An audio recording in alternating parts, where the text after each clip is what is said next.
91,1 Sada FM. Bismillahirrahmanirrahim. Assalamualaikum warahmatullahi wabarakatuh. Alhamdulillahirabbil alamin wa bihi nasta'inu ala umuri dunya waddin. Wassalatu wassalamu ala sayyidina wa maulana Muhammadin wa ala alihi wa sahbihi wa man tabi'ahu ila yaumiddin. Bapak, ibu-ibu hadirin, tak dapat saya sebutkan satu persatu, tapi insyaallah kita ini semua hamba-hamba yang dimuliakan Allah Subhanahu wa taala. Amin ya rabbal alamin. Malam ini kita membahas tentang pengembangan ekonomi umat berdasarkan syariah, atau kelanjutan apa yang sudah kita bahas sebelumnya, yang dibahas oleh para ustaz kita sebelumnya tentang Baitul Mal wa Tamwil, atau yang populer dengan nama BMT. Ya, silakan.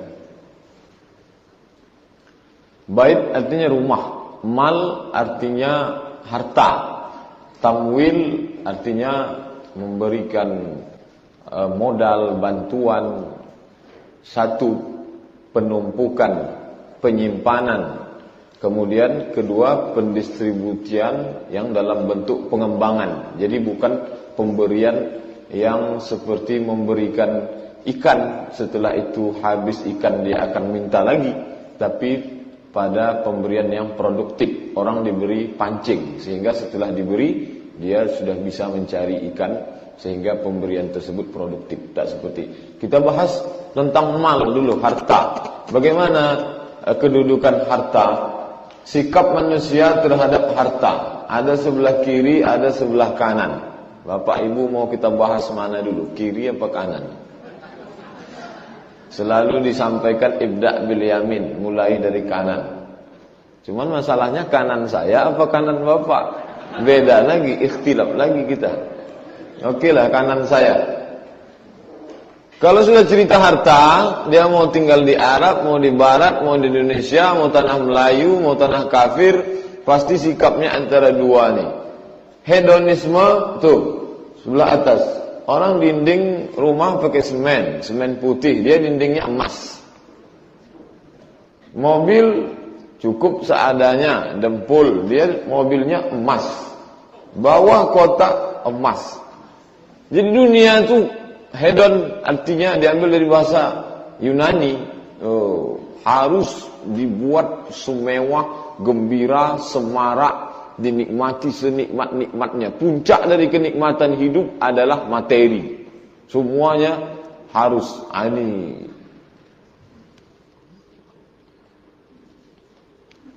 Nah, kalau kita tengok hedonisme, jadi dari mulai dinding rumah sampai kendaraan sampai simpanan, pokoknya dunia ini harus dicapai, maka materi itu adalah puncaknya.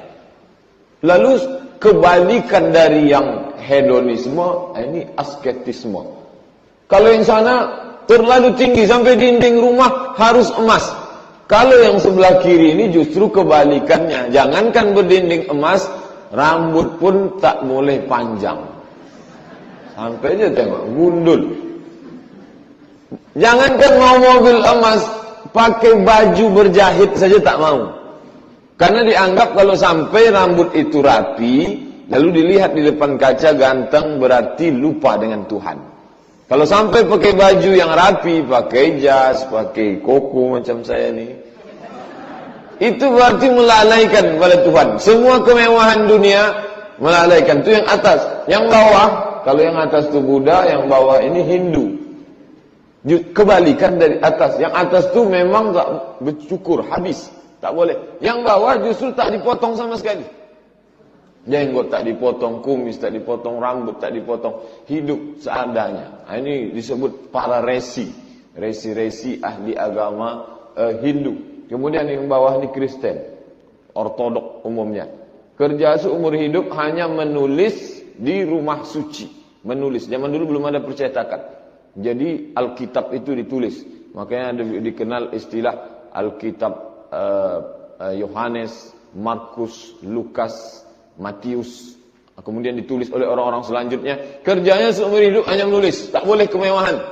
Kalau dia sampai hidup pada kemewahan, dianggap harta benda, kemewahan, menghias diri, itu melupakan diri dari Tuhan. Tuhan versi mereka masing-masing. 1, 2, 3. Jadi ada dua kutub yang bertolak belakang menyikapi harta. Yang sana habis-habisan mencari harta, yang sini justru tidak memperdulikan harta sama sekali. Begitulah sikap manusia terhadap harta. Lalu di mana Islam? Di mana Islam? Apakah Islam kemari? Lalu kita diajarkan, sudahlah tak perlu cari harta, duduk saja di masjid, petih tasbih banyak-banyak, mencari surga. Atau kita disuruh mencari harta. Oleh sebab itu kita dudukkan dulu masalah ini, supaya nampak bagaimana sikap Islam terhadap harta.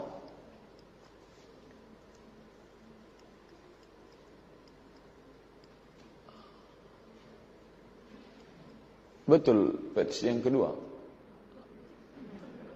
Ya. Kalau kita tengok dalam ajaran Islam, dari mulai atas, kamu boleh mencari karunia Tuhanmu pada musim haji. Apa asbab cerita ayat ini? Ayat ini bercerita tentang orang-orang Arab Quraisy dulu pada 6 hari, tanggal 8 hari Tarwiyah, 9 hari Arafah, 10 hari Nahar, 11, 12, 13 hari Tasyrik. 6 hari itu yang disebut wadhkurullah fi ayyamin ma'dudat. Ingatlah Allah pada hari-hari tertentu. Pada masa jahiliyah mereka pergi haji, mereka bawa barang dagangan. Yang dari negeri Syam bawa barang dagangan, yang dari Yaman bawa barang dagangan. Lalu kemudian pada musim haji setelah zaman Nabi SAW, mereka takut berdagang pada musim haji. Takut kalau berdagang yang mencari harta dunia ini membuat rusak ibadah. Maka turunlah ayat, laisa alaikum junahun an tabtaghu fadlan min rabbikum. Kamu boleh mencari karunia Tuhanmu pada musim haji, di dalam ibadah. Kemudian yang sebelah kanan setelah ibadah, surat Al-Jumu'ah. Fa idza qudiyatis shalah, kalau kamu sudah melaksanakan salat, fantashiru fil ard, bertebaranlah di muka bumi, wabtaghu min fadlillah, carilah karunia Allah Subhanahu wa taala. Kita lepaskan dulu tadi pikiran tentang sebelah kanan atau sebelah kiri, kita berikan penilaian sendiri bagaimana Islam mengajarkan antara hubungan manusia dengan harta. Kemudian mukmin yang kuat, al-mu'minul qawi khairun, seorang mukmin yang kuat khairun, lebih baik, wa ahabbu ilallah minal mu'minid dha'if. Sama-sama mukmin, yang ini mukmin, yang ini mukmin, tapi yang ini kuat ekonomi, finansial, fisik, maka dia jauh lebih mulia. Hadis riwayat Muslim. Saya tak sebutkan teks Arabnya untuk menampakkan dalam utuh.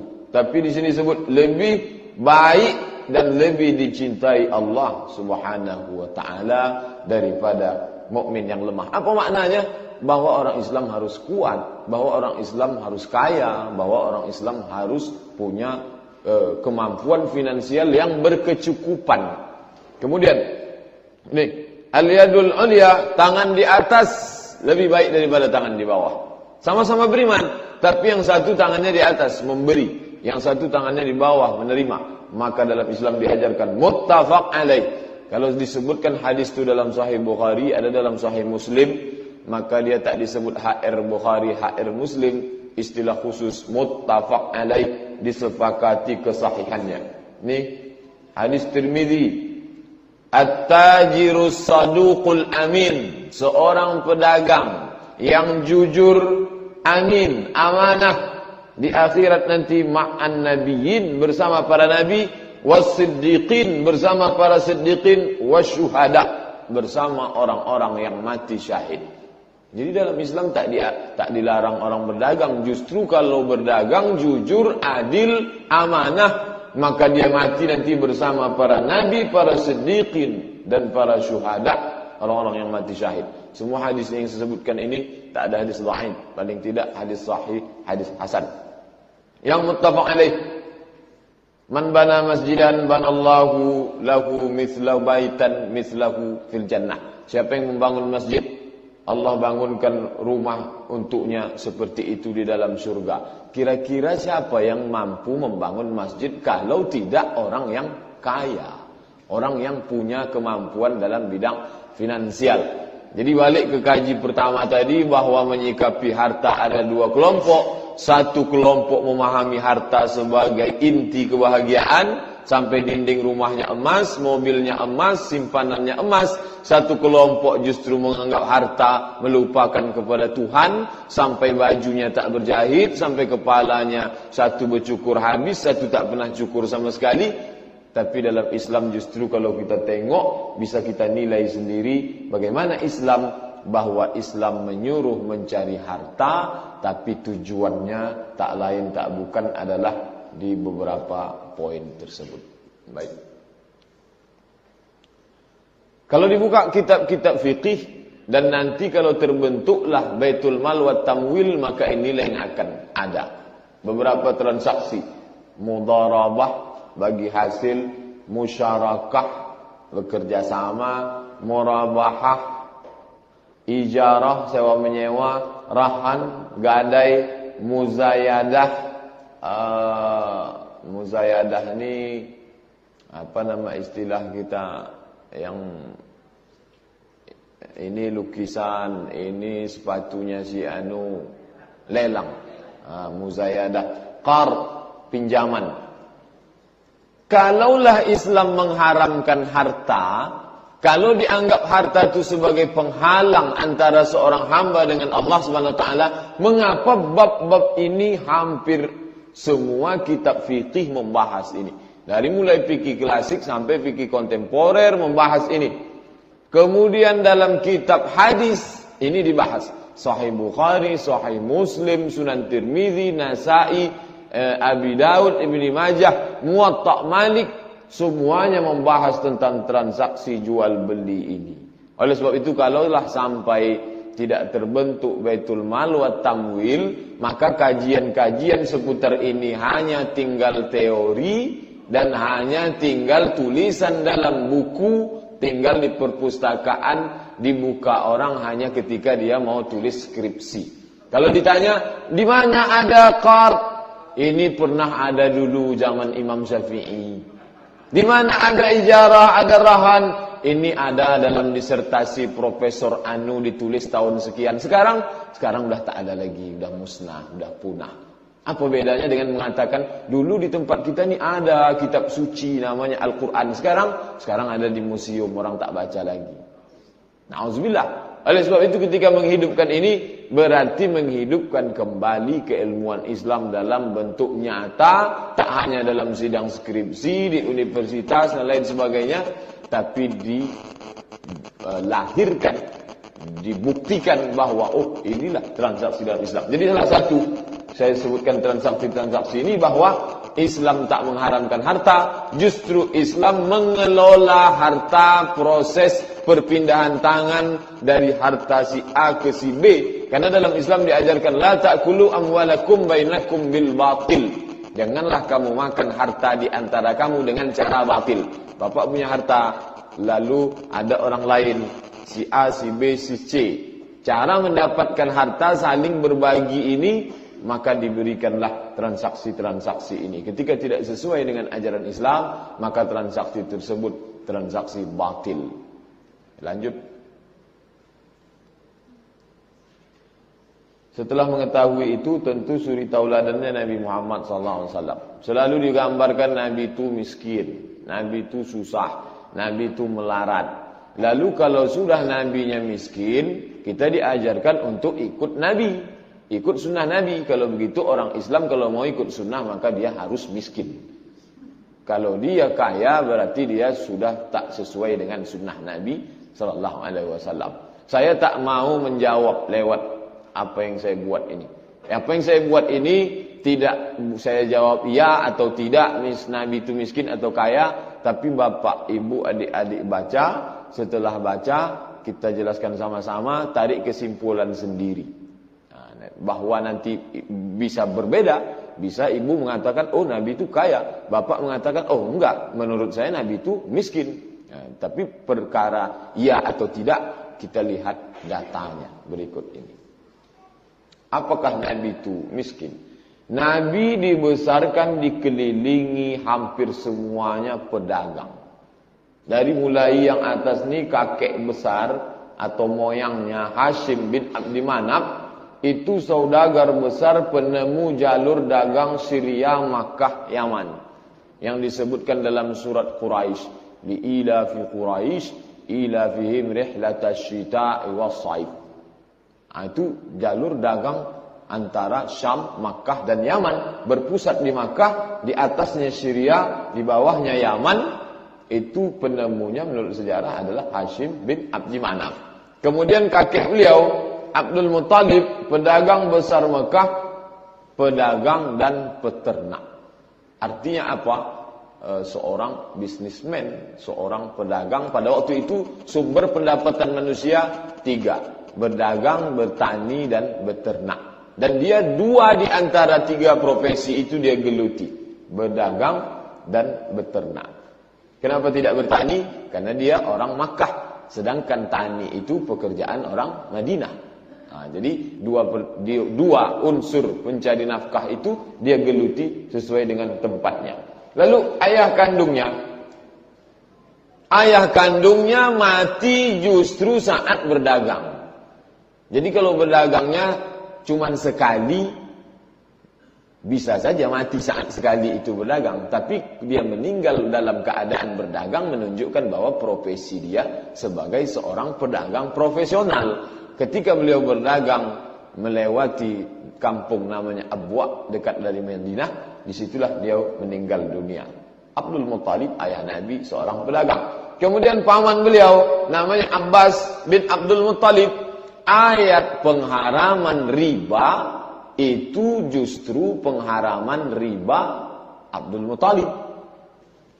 Abbas bin Abdul Muttalib, paman Nabi. Kenapa? Karena profesi Abbas ini seorang kreditor, tukang kredit, meminjamkan uang, lintah darat, rentenir. Lalu turunlah ayat pengharaman riba. Yang pertama kali diharamkan riba adalah sudah merupakan prinsip Nabi, karena kata Allah, wa anzir ashiratakal aqrabin. Kalau berikan peringatan, beri peringatan orang dekat dulu. Lalu yang pertama diperingatkan Nabi adalah pamannya sendiri disuruh mengharamkan. Setelah itu baru orang lain. Yang pertama kali diharamkan riba jahiliyah adalah praktek riba yang dipraktekkan oleh Abbas bin Abdul Muttalib. Intinya dia juga seorang pedagang, seorang kreditur, dan seorang menekuni bidang bisnis. Sahabat-sahabatnya banyak sekali. Abu Bakar, Umar, Utsman, Abdurrahman bin Auf, Talhah, Zubair, Suhaib Ar-Rumi, Sa'ad bin Rabi' dan lain-lain. Ini orang-orang besar yang berada di sekitar Nabi yang menggeluti dunia bisnis. Abu Hurairah tak masuk karena sibuk dengan hadis. Ibnu Abbas tak masuk, sibuk dengan tafsir dan lain sebagainya. Intinya bahwa sahabat Nabi menggeluti bidang masing-masing. Dan kita bahas tentang mal, tentang harta, ada beberapa orang sahabat. Abu Bakar, Umar, Utsman di bidang politik dan bidang ekonomi. Istri Nabi Khadijah binti Khuwailid, investor Quraisy. Dan Nabi salah seorang yang agen, pengguna dana dalam bentuk mudharabah. Jadi dia pemodal, Nabi menggunakannya di samping yang lain. Justru pertemuan Nabi dengan Khadijah dipertemukan oleh dagang. Jadi tak bertemu dalam pengajian majelis ilmu, enggak. Justru dipertemukan oleh dagang. Bapaknya mati dalam keadaan berdagang, datuknya pedagang, bertemu dengan istri dalam keadaan berdagang. Dan perjalanan dengan pamannya yang sangat monumental. Satu sisi cerita itu menceritakan tentang kenabian Muhammad SAW. Ketika beliau sampai ke sebuah gereja di Busra, lalu keluarlah pendeta dari dalam gereja Busra itu namanya Bahira. Bahira tak pernah keluar gereja karena dia seperti yang kelompok kanan tadi, kerjanya menulis Alkitab saja, mengkaji dan mendekatkan diri pada Tuhan, menganggap harta dan keduniawian ini hanya penghalang menuju Tuhan. Hari itu dia keluar dari gerejanya, lalu dia katakan, saya tak pernah keluar, hari ini saya keluar karena saya tengok pokok kayu dan batu bersujud kepada keponakanmu, dia adalah seorang nabi, bawa dia pulang. Satu sisi cerita itu tentang kenabian Muhammad yang diketahui oleh orang non-muslim, pendeta Nasrani bernama Bahira. Tapi di sisi lain, perjalanan itu menggambarkan Nabi berjalan dengan pamannya, bukan sedang jalan-jalan liburan kenaikan Isa Al-Masih. Beliau sedang berjalan dalam rangka berdagang sebelum sampai ke negeri Syam, singgah ke Busra. Jadi perjalanan dagang, pertemuan dengan istri berdagang, sahabat-sahabat pedagang, bapaknya meninggal dalam keadaan berdagang, menunjukkan bahwa Nabi SAW dibentuk dalam kondisi masyarakat dan keluarga yang berdekatan dengan harta. Jadi jangan bayangkan bahwa Nabi itu jauh dari harta keduniawian. Oh ya, oke. Inilah yang disebut dengan rihlatas syita'i was-saif. Nabi Muhammad tak bisa dilepaskan dari sini. Kalau dia dilepaskan dari sini berarti sama dengan mengatakan Nabi Muhammad turun dari bulan. Nabi Muhammad hidup di lingkungan ini. Di mana dia lahir? Di Makkah. Kemana dia pindah? Ke Madinah. Lalu di mana posisi rihlatas syita'i was-saif? Syita musim dingin, saif musim panas. Untuk memisahkan dingin, nanti kalau udah keluar lupa mana yang dingin, mana yang panas. Mudah saja, kalau syita kan menyebutnya keluar air liur, syita, oh dingin, hujan. Kalau saif tak keluar, pasti panas. Kalau mengingat dua yang berbeda, nah itu salah satu metode mengingat. Kemana perjalanannya? Ini negeri Syam di atas. Negeri Syam ini sekarang sudah berubah jadi 4 negara. Lebanon, Yordania, Palestina, Suriah.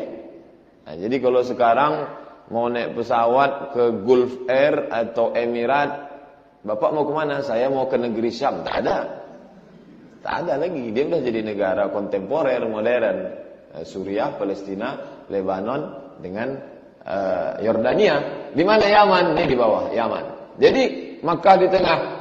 Rihlatas syita'i was-saif li'ila fi Quraisy. Perjalanan orang Quraisy ila bihim, perjalanan mereka rihlatas syita' musim dingin, mereka pergi ke Yaman, was-saif musim panas, mereka pergi ke Syam. Kenapa musim dingin ke Yaman? Kenapa musim panas ke Syam? Karena musim dingin itu di Syam turun salju. Kalau musim dingin ke Syam beku. Maka musim dinginnya ke Yaman karena Yaman panas. Maka musim panasnya baru ke Syam. Inilah perjalanan dagang, perjalanan tahunan, dan di tempat-tempat ini dipenuhi dengan pasar. Ini pasar Yamamah, pasar Najran, pasar Sarif, pasar San'a.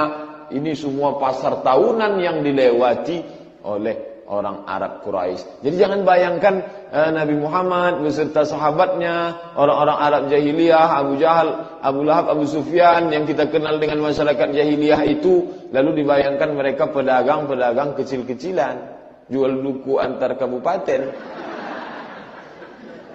Ini kalau dihitung negara sekarang, kalau Bapak Ibu hitung negara kontemporer, Yaman ini, Yaman dua, sudah bersatu, Yaman Utara, Yaman Selatan.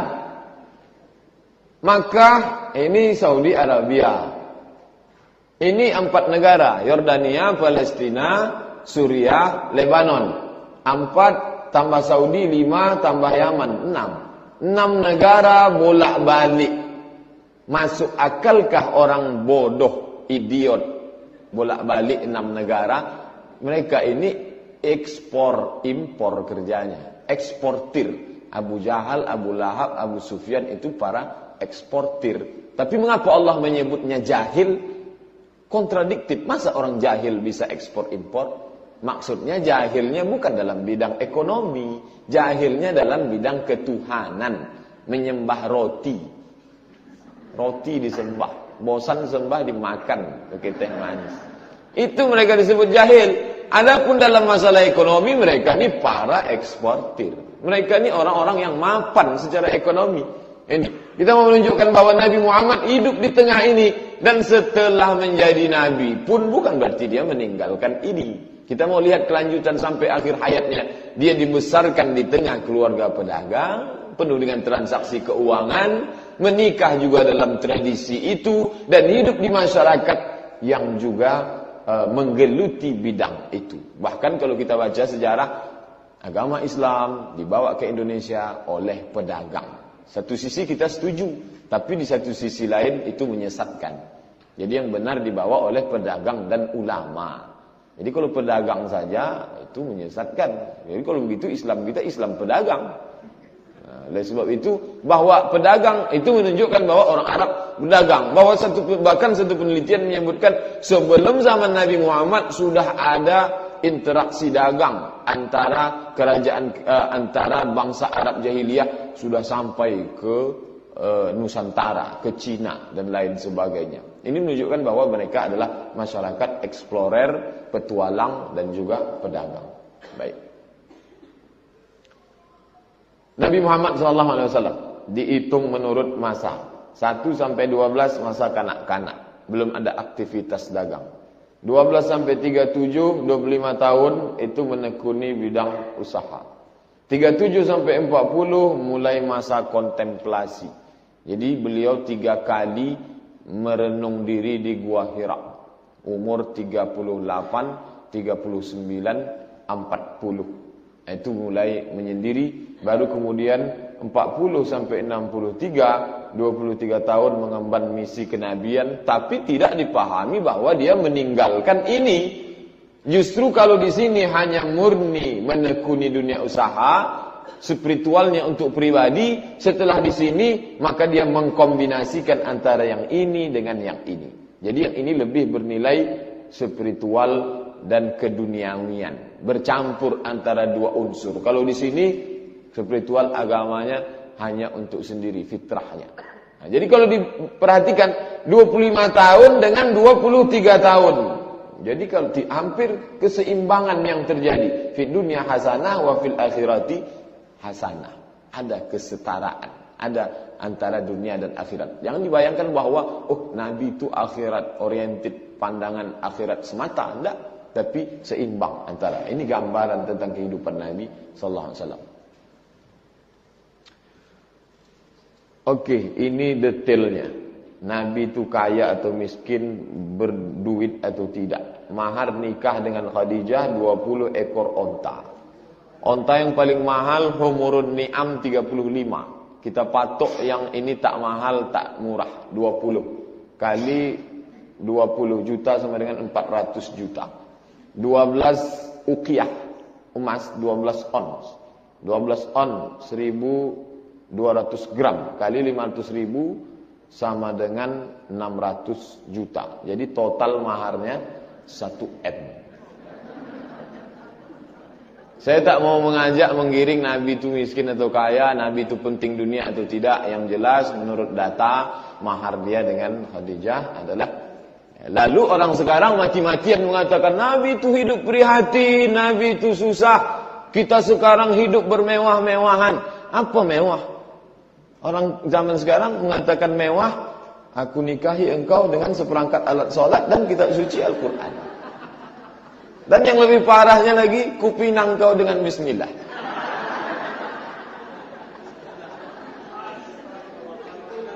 Bandingkan betapa miskinnya umat Islam. Lalu siapa yang membuat gambaran Nabi susah tak penting dunia itu? Orang Barat. Begitulah hebatnya orang Barat.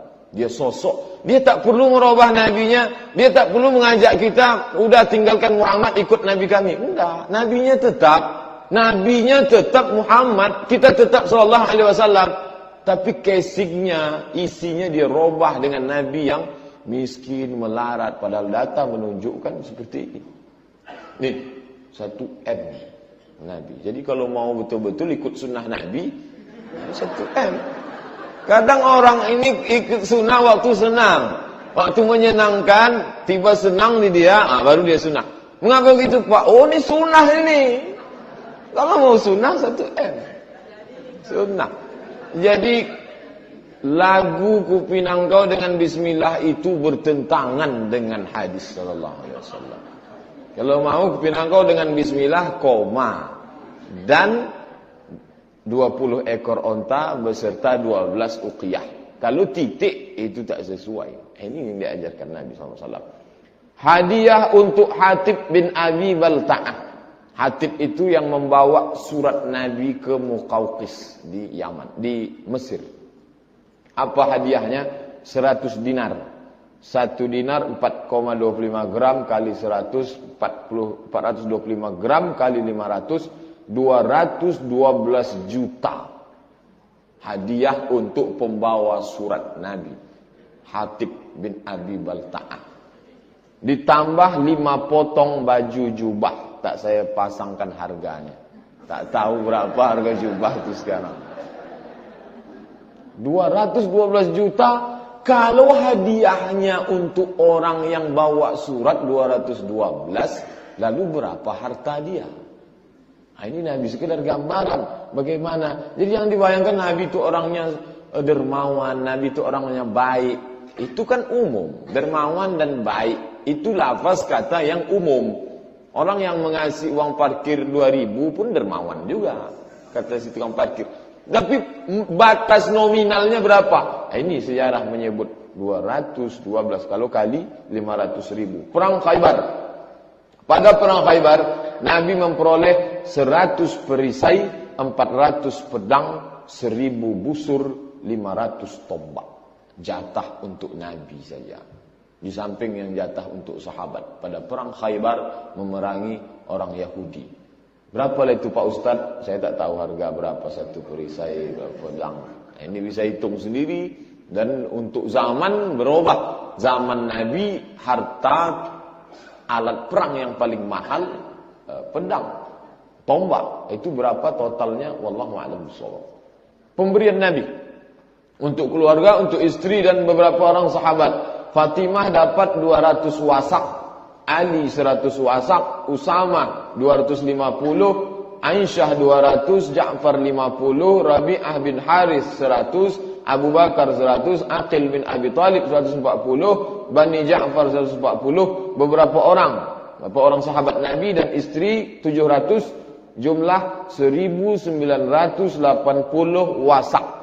Satu wasak sama dengan 60 sak, satu sak sama dengan 4 mud, satu mud sama dengan 750 gram. Jadi 356.400 kilogram kali lebih kurang 10.000 harga gandum sama dengan total 3M564 juta. Gandum dalam bentuk gandum, bukan emas, bukan uang tunai. Pembagian Nabi Sallallahu Alaihi Wasallam. Kemudian sebelum meninggal Haji Wada, beliau berkurban 100 ekor onta. Kalau kita patok sajalah harga onta itu kambing, lembu sekarang berkurban. Kalau hari raya kurban kan biasa. Bapak Ibu 9 juta. Itu Pak Ender punya harga. 100 ekor onta, bisa bayangkan. Begitulah keuangan Nabi Sallallahu Alaihi Wasallam. Jadi kalau dikatakanlah Nabi itu balik belum pindah.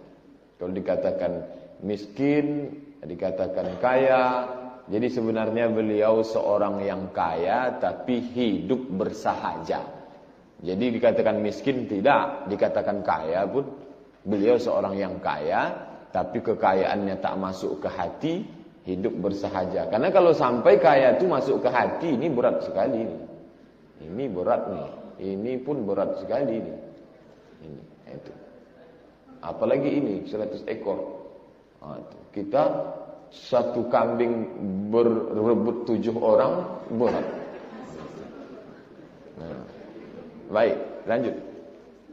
Itu Nabi. Orang boleh mengatakan dia kan Nabi, Pak Ustaz. Hatinya sudah dibersihkan oleh malaikat. Dia sudah dibawa ke Sidratul Muntaha. Pandangannya sudah tak menengok dunia lagi. Sehingga dia bisa bersedekah 3M. Bersedekah 100 ekor. Bagaimana dengan manusia biasa? Namanya Abdurrahman bin Auf. Yang saudagar Makkah berasal dari Muhajirin.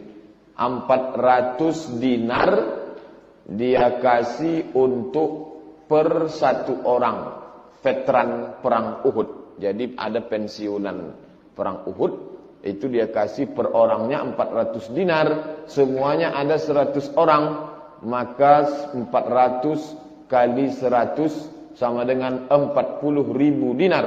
Satu dinarnya 4,25 gram. Dia menyumbang untuk dana pensiun veteran perang Uhud, perang Badar itu 40 miliar dari Abdurrahman bin Auf. Jadi kalau dikatakan kalau begini sedekahnya berapa hartanya? Oh, banyak sekali.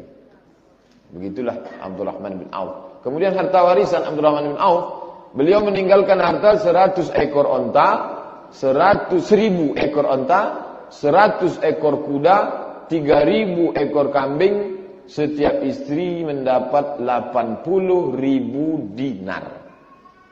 80.000 dinar itu setelah dibagi, bukan murni.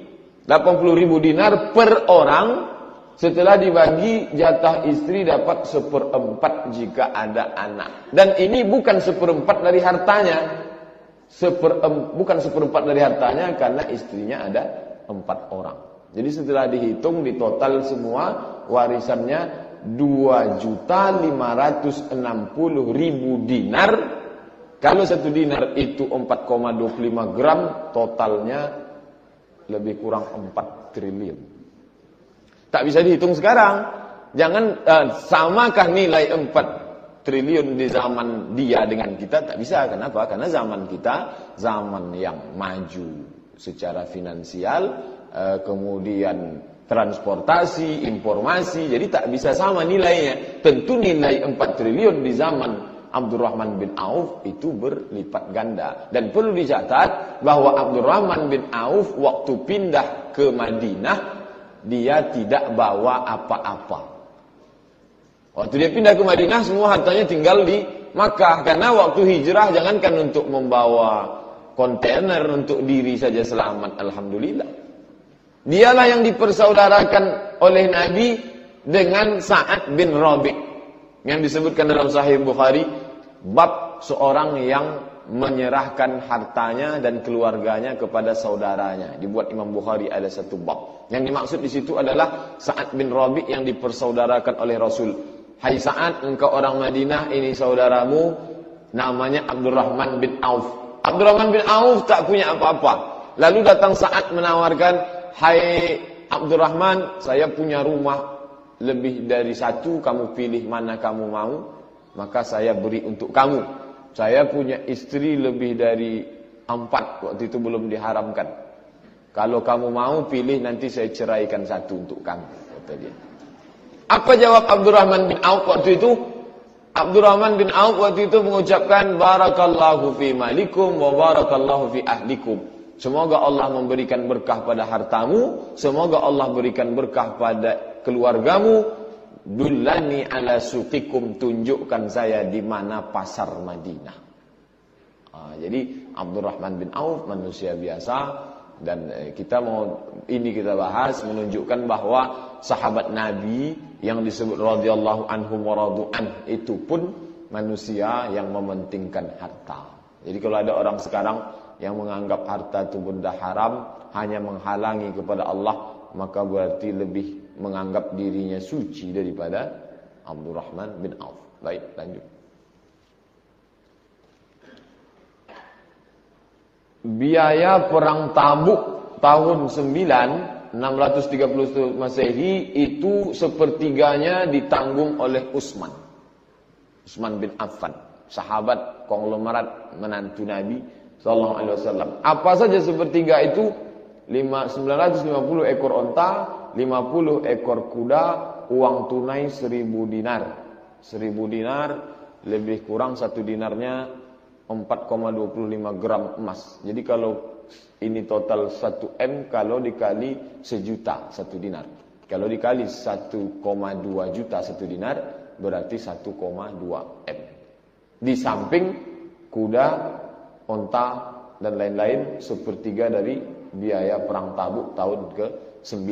Kalau sedekahnya sebesar ini, berapa jumlah total hartanya? Jadi Utsman bin Affan manusia biasa, hamba Allah yang mementingkan harta. Baik.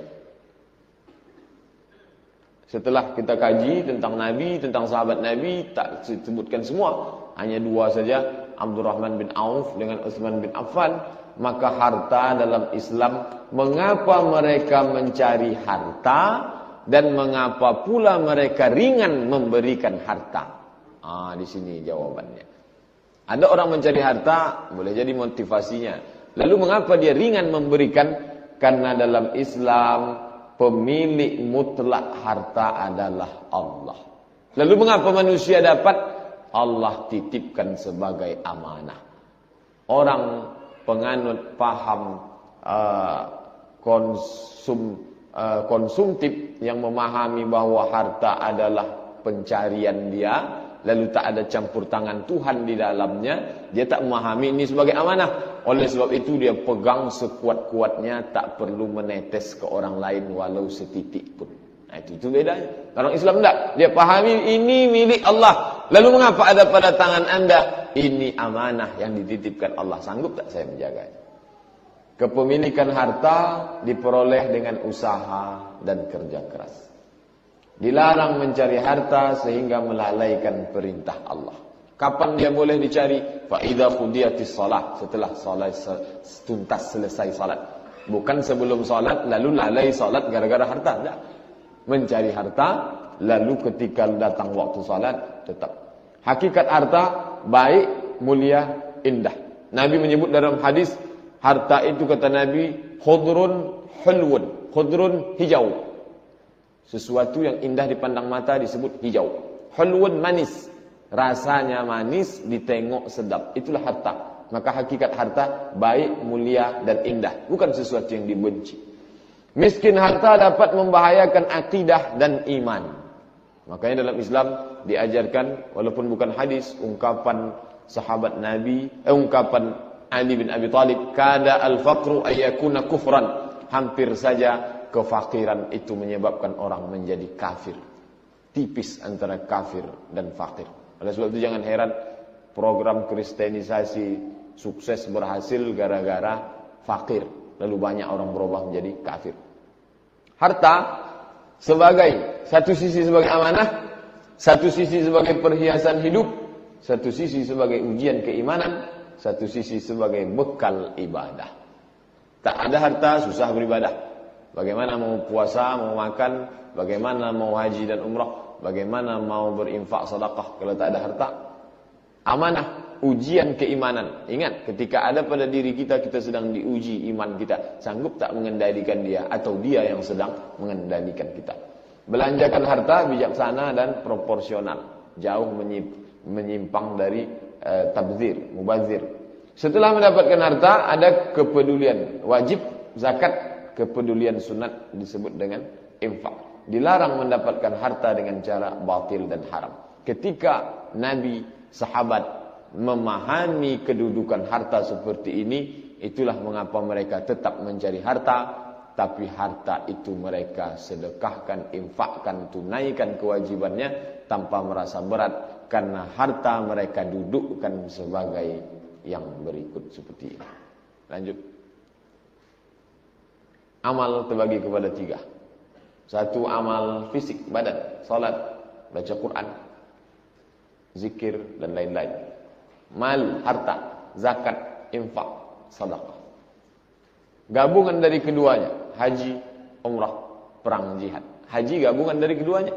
Kita pakai fisik, tawaf, sa'i, melontar jumrah, tapi ada harta, ada ongkos naik pesawat, biaya rumah tempat tinggal, biaya makan, itu harta. Begitu juga dengan jihad, badan ikut luka, tapi ada harta yang ditinggalkan untuk keluarga di rumah, ada harta yang dibawa untuk biaya perang. Oleh sebab itu kombinasi antara keduanya. Jadi ketika malam ini kita membahas tentang harta, maka sesungguhnya kita ingin menekankan tentang ini.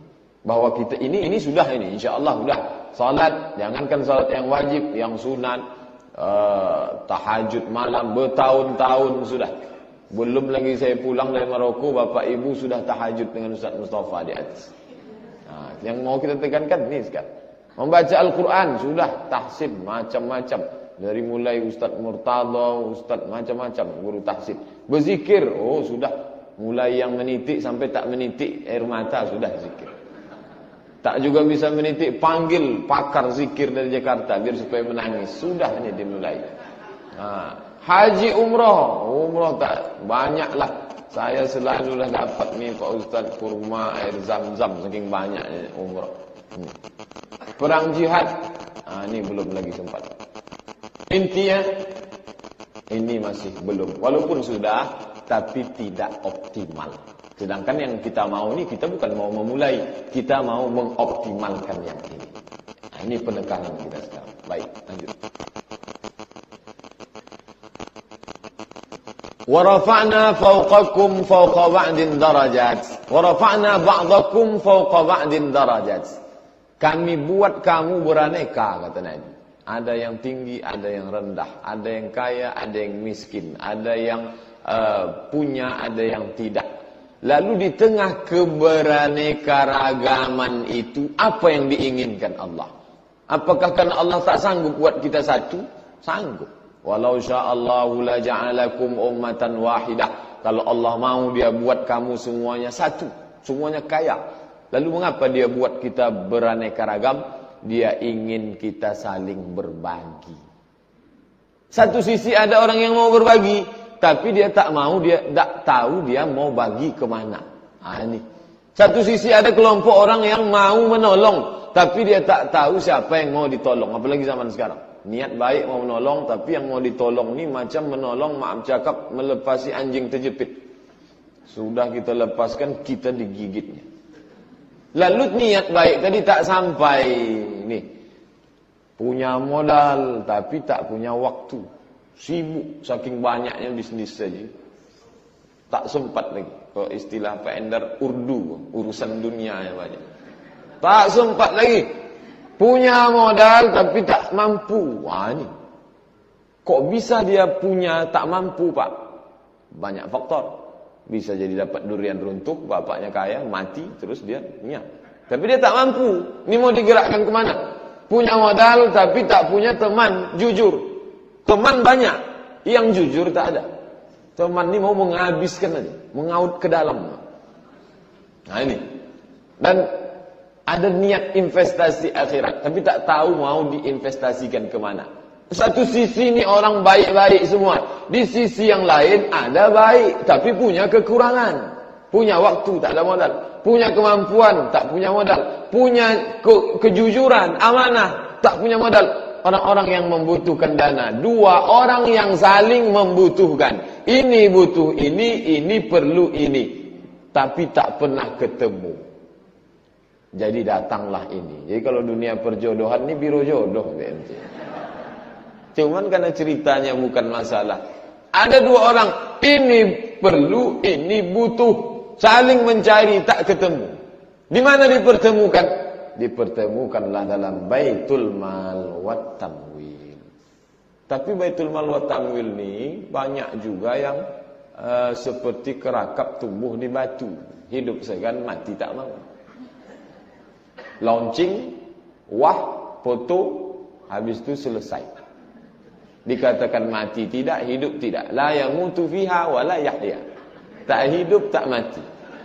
Dikatakan mati, izinnya masih ada. Pamfletnya masih terpasang. Dikatakan hidup, tak ada orang yang bisa hidup dari situ. Hidup tidak, mati pun tidak.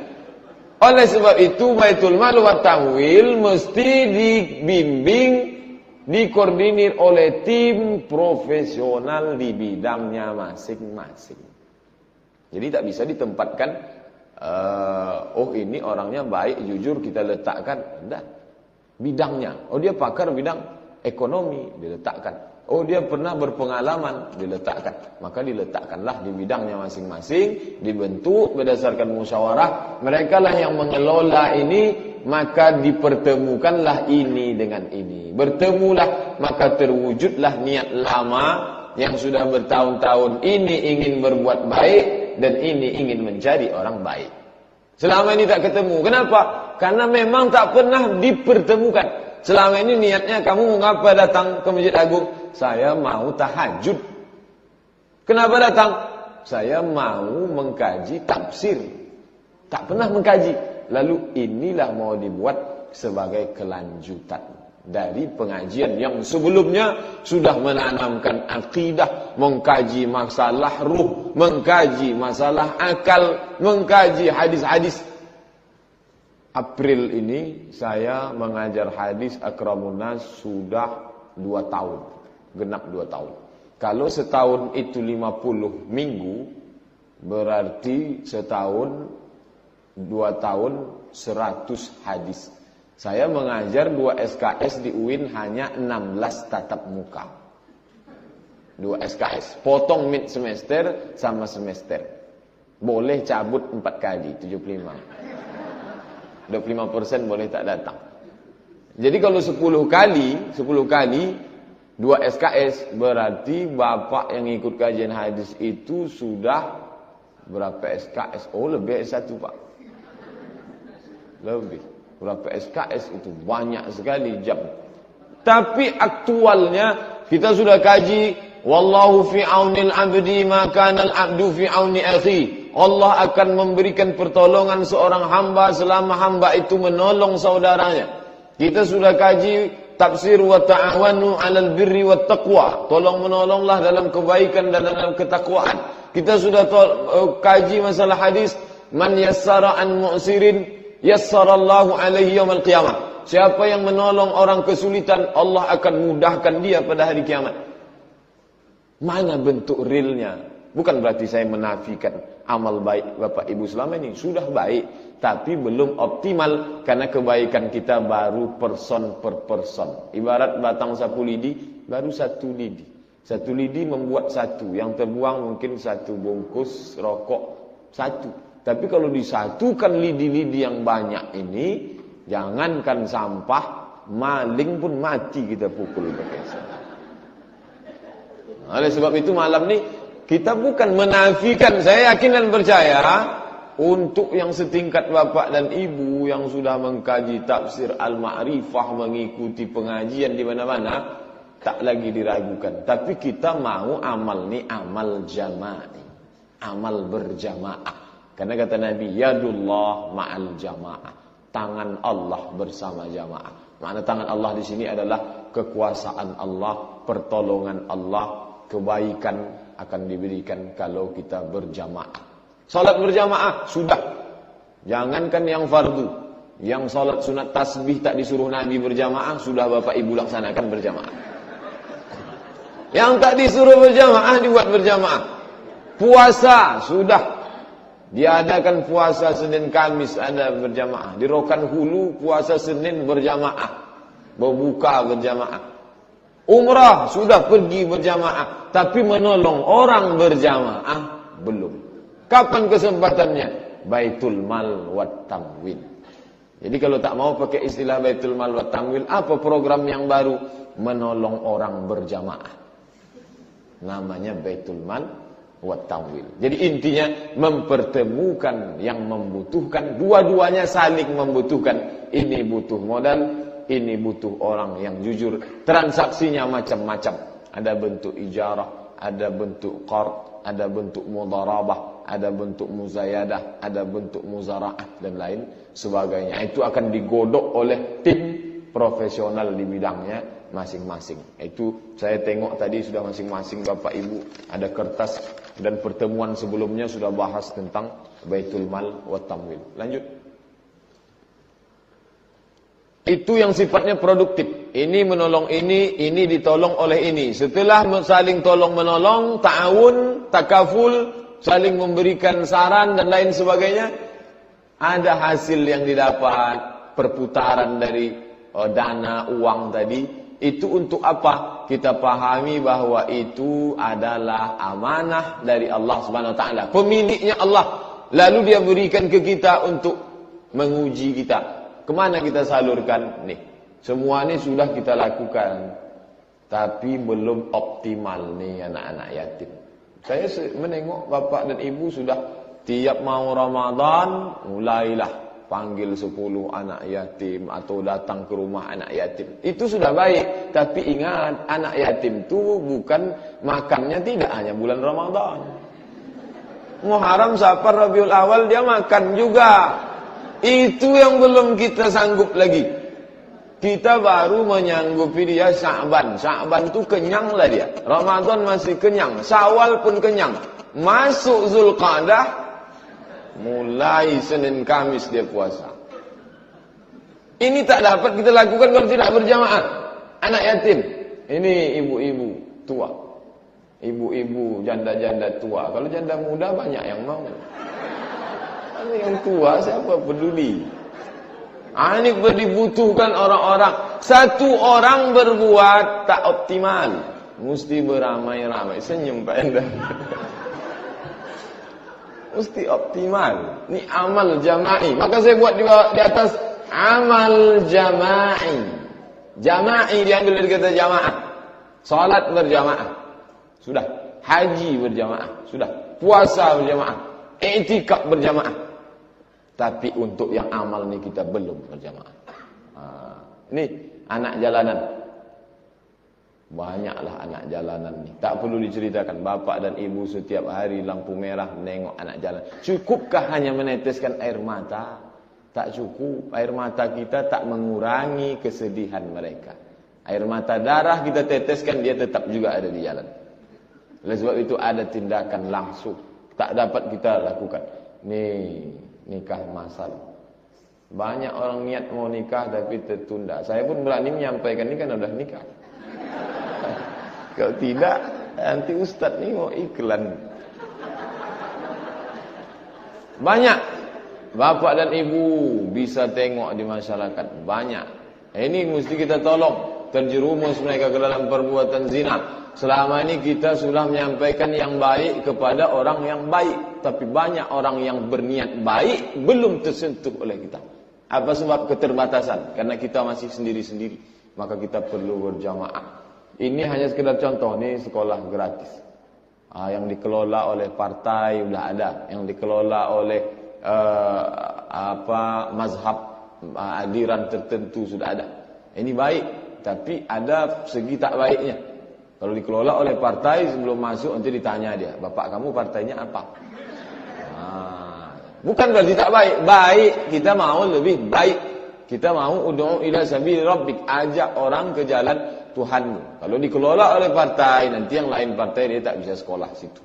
Kalau dikelola oleh mazhab, nanti yang lain aliran ditanya, bapak kamu berkunut apa tak berkunut? Tak berkunut tak boleh masuk sini. Itu.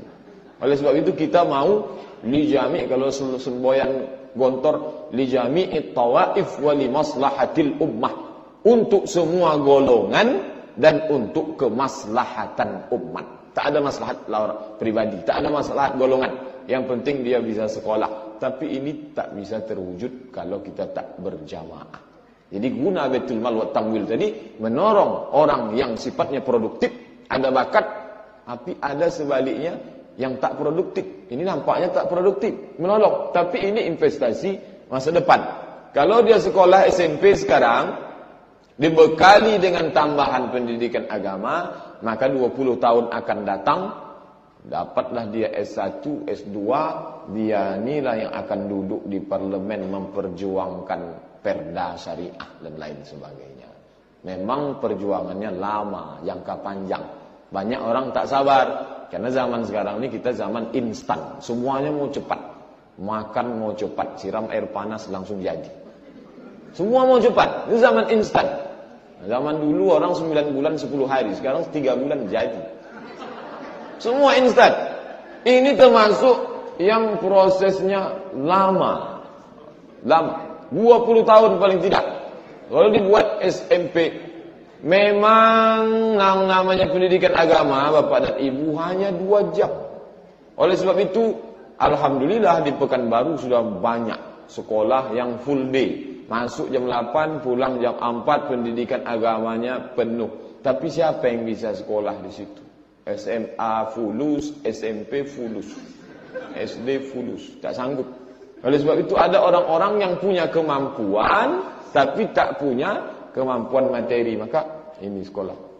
Ini yang 5 ini saya buat hanya sekedar contoh. Intinya, ini intinya. Menolong orang. Ini gambarnya hampir tenggelam dia. Datanglah bapak ibu ni, bapak ibu menolong. Mata berbulan pun menangis menengok nasib. Itulah yang mau kita tolong nih.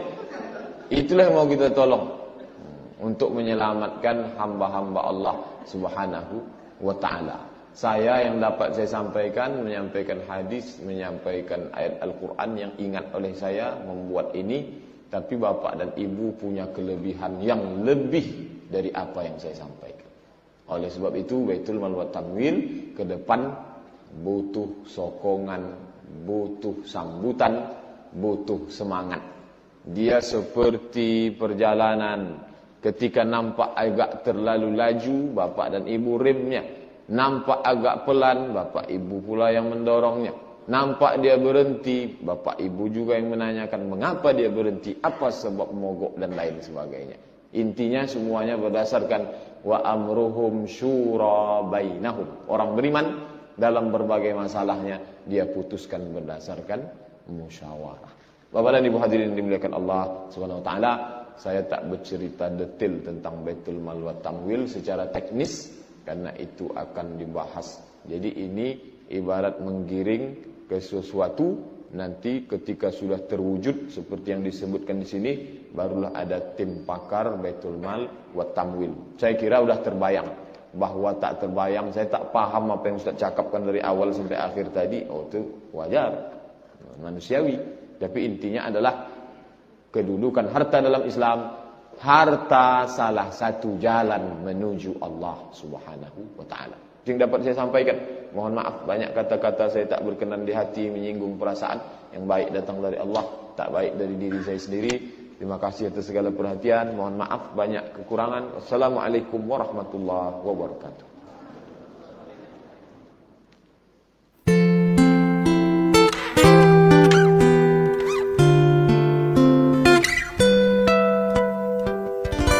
Suara Darussalam.